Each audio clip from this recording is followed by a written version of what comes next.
광명시에 나왔습니다. 광명시는 서울특별시와 LH가 조성한 경기도 중서부에 위치하고 있는 서울특별시의 위성도시입니다. 수도권의 위성도시 중에서는 중심 시가지가 서울의 그린벨트 안에 있는 유일한 지역이기도 합니다. 지형적으로 보면 동쪽과 북쪽은 서울시 금천구, 구로구가 접해 있고요. 오른쪽으로는 안양천이 흐르고 있습니다. 따라서 경기도보다는 서울시의 지역색이 강한 곳이기도 합니다. 광명시는 원래 서울특별시의 위성도시가 아닌 서울에 포함된 개념으로 광명동, 철산동 일부를 개발하려고 했으나 인구 과밀화로 인하여 포기하고 서울의 베드타운 형식으로 개발되었습니다. 따라서 초기에 개발된 광명동과 철산동 일부를 제외하고는 대부분이 대규모 아파트 단지로 조성되어 있습니다. 행정구역상 개발 순서로 보면 6, 70년대에 광명동과 철산동 일부가 개발됐고요. 8, 90년대에는 소화동, 2010년 이후에는 하안동, 최근까지는 광명동 일대의 일직동이 개발이 되고 있는 곳이기도 합니다. 오늘 제가 가볼 코스는요, 그 시간의 순서대로 가는데 먼저 지금 말이 많은 지역으로 가보겠습니다. 광명시 서남쪽 끝자락에 있는 경기도 시흥시 과림동 앞으로 왔습니다. 이곳은 광명 시흥 3기 신도시 선정 전에 LH 직원들이 땅 투기를 했다는 의혹을 받고 있는 곳이기도 합니다. 묘목들이 빽빽하게 들어서 있는데요. 대략 25cm에서 30cm가 좀 안 돼 보입니다. 멀리 물탱크와 비료도 있습니다. 또 비닐로 쳐져 있습니다. 동사를 막기 위한 거예요. 그 나무가 죽으면 토지 보상에서는 제외가 된다고 합니다. 대부분 이 나무들은 향나무하고 버드나무를 많이 심었다고 하는데 물만 주면은 관리가 쉽다고 해요. 보상을 많이 받기 위해서는 과수가 좋긴 한데 직접 농사를 져야 되고 관리가 되게 어렵다고 합니다. 여기 일대가 지목이 전답일 텐데 이곳에 그 토지를 사기 위해서는 농업계획서를 제출해야 돼요. 만약에 허위로 제출했다면 농지법 위반으로 처벌을 받기도 합니다. 그와는 별개로 공공주택특별법 57조로 보면 미공개 정보를 누설 이용했을 경우 5년 이하의 징역이나 5천만 원 이하의 벌금에 처해지게 되어 있습니다. 하지만 그것을 입증하기가 굉장히 어렵습니다. 만약에 입증을 한다고 하더라도 벌금형에 그칠 확률이 크고요. 몰수는 하지 못한다고 합니다. 이런 문제점이 있습니다. 여기가 제가 이렇게 차로 와보니까 2차선 도로에서 한 270m를 이렇게 들어왔어요. 그 들어오는 과정에 이렇게 길 양쪽은 공장들과 물류창고, 고물상들이 많이 있는 곳입니다. 그런데 이런 정보를 이용해서 투기를 했다는 현재 의혹을 받고 있고요. 대부분 젊은 사람들은 하지 않았을 거 아니에요. 퇴직을 앞둔 분들이 했을 것이라고 추정되고, 만약에 이게 사실이라면 공부는 살 일이라고 생각합니다. 다시 광명 사거리로 가보겠습니다.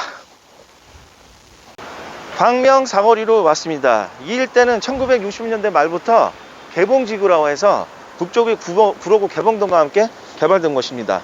1970년대에는 광명 사거리 일대에 서울 전화로 편입되면서 경기도에서는 가장 먼저 공의로 사용하고 있는 곳이기도 합니다.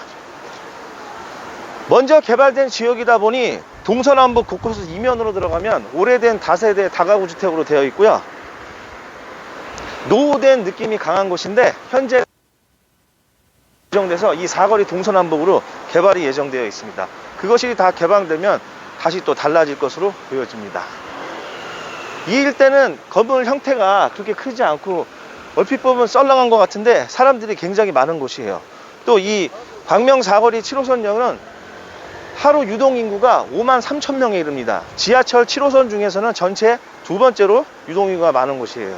그 이유는 첫 번째, 이 광명동 일대가 광명시에는 인구가 제일 많고요. 두 번째는 이 오른쪽으로 해서 쭉 나가면 이제 서울 가산 구로 쪽으로 나가는데 버스보다는 지하철이 편해서 사람이 많고, 세 번째는 인근 시흥이나 부천 지역에서도 이 7호선을 이용해서 많이 옵니다.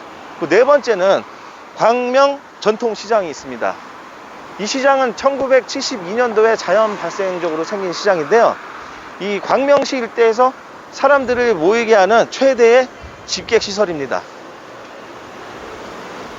그리고 이 광명은 이게 도로변에 보시면 대부분 뭐 병원들도 많이 있고 판매 매장과 외식업종도 일부 섞여 있어요. 그리고 이면으로 들어가면 각각 그 먹자 골목들이 있습니다.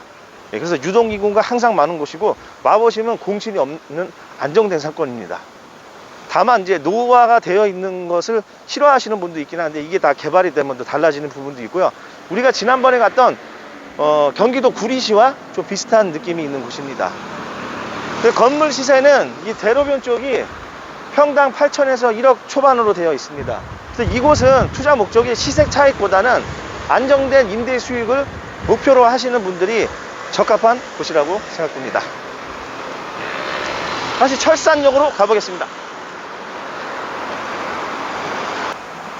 광명역에서 도덕산을 넘어 철산역으로 왔습니다.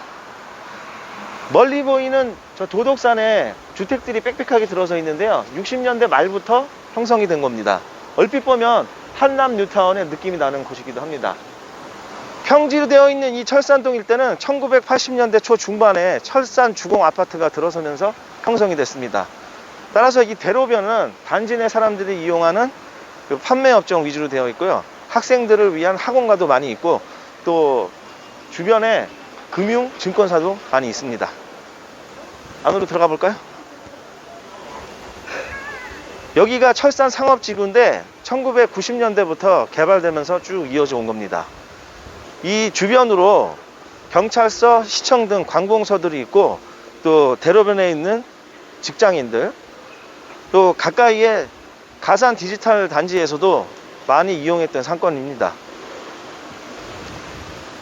업종 구성을 보면 골고루 섞여 있는데 특징적인 것은 이 아파트 단지에 둘러싸여 있는 곳이긴데 업종들이 뭐 단란주점, 나이트클럽, 룸사롱, 뭐 노래방, 뭐 그런 것들이 섞여 있는 곳이에요.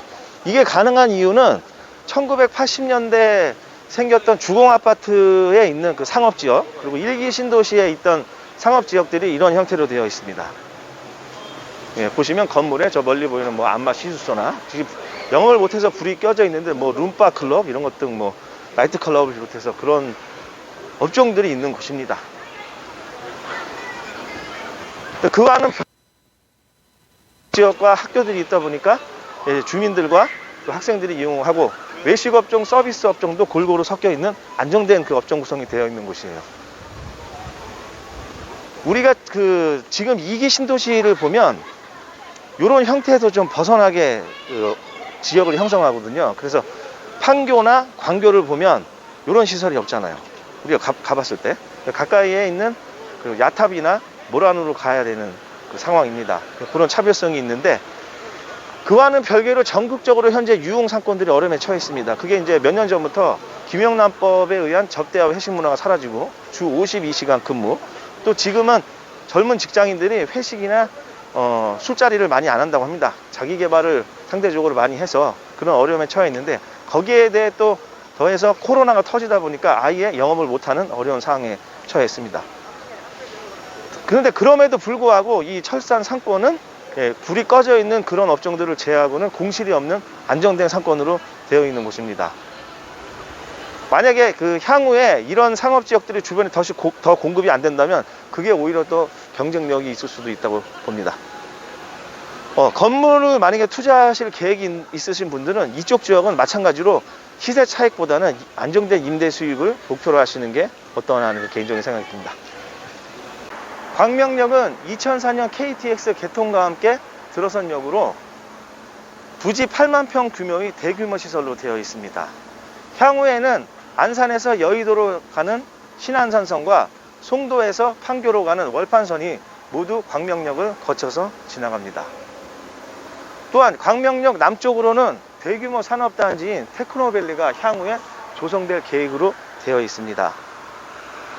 광명시는 과거에는 잘 알려지지 않는 곳으로 서울의 배드타운 성격으로 90년대까지는 개봉동이라고 불리우는 곳이었습니다. 그러나 이후 지하철 7호선과 광명역이 들어서고 현재는 코스트코 본사와 이케아가 들어서면서 광명이라는 인식을 외부에 각인시키고 있습니다.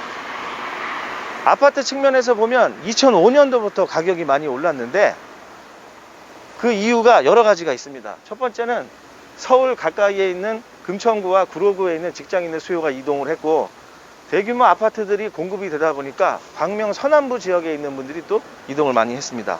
그리고 보시는 바와 같이 강명역을 중심으로 해서 새 아파트들이 공급되다 보니까 또 많이 이동을 하면서 가격이 현재는 서울에 근접하고 또 더 넘는 가격으로 형성되어 있습니다.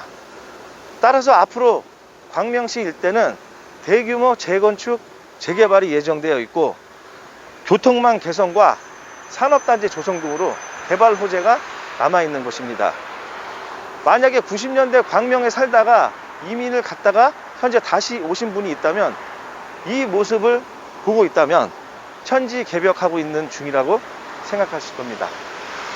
오늘은 광명시를 봤습니다. 다음 편에 뵙겠습니다. 감사합니다.